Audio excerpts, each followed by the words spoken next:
ওই যে বুড়িমার কথা মনে আছে, যে আমার নবীর রাস্তায় কাঁটা বিছিয়ে রাখত? মায়ার নবী ফজরের সময় মসজিদে যাবার সময় কাঁটাগুলিকে হাত দিয়ে সরিয়ে সরিয়ে তারপর মসজিদে যেতেন।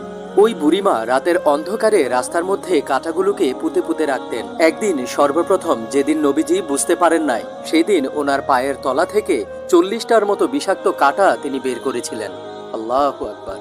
এরপরে নবীজি কাঁটাগুলোকে দু হাতে সরিয়ে আমার নবী, রহমতের নবী, সারোয়ারে দুজাহান মসজিদে যেতেন। একদিন আমার নবী দেখলেন রাস্তায় কোনো কাঁটা নাই।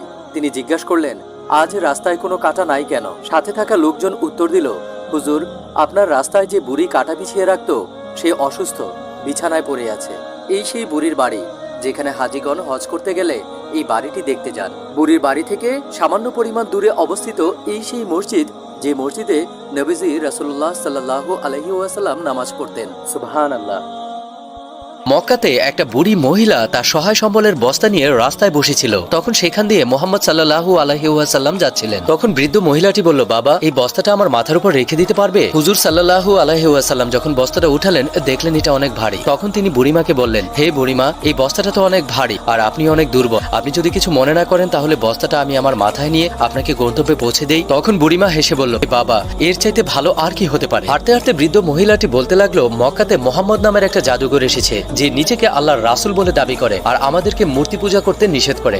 আমি মক্কা ছেড়ে পালিয়ে যাচ্ছি, তুমিও পালিয়ে যাও। কথা বলতে বলতে তারা গন্তব্যে চলে আসে। বুড়িমা জিজ্ঞাসা করলো, হে বাবা, তোমার নাম কি? হুজুর সাল্লাল্লাহু আলাইহি ওয়াসাল্লাম বললেন, বুড়িমা, আপনি সারা রাস্তায় যার নিন্দা করেছেন, আমি সেই আল্লাহর নবী হযরত মুহাম্মদ সাল্লাল্লাহু আলাইহি ওয়াসাল্লাম। বুড়ি তখন তার নূরের চেহারার দিকে তাকিয়ে বললেন, তুমি কখনো মিথ্যা বলতে পারো না।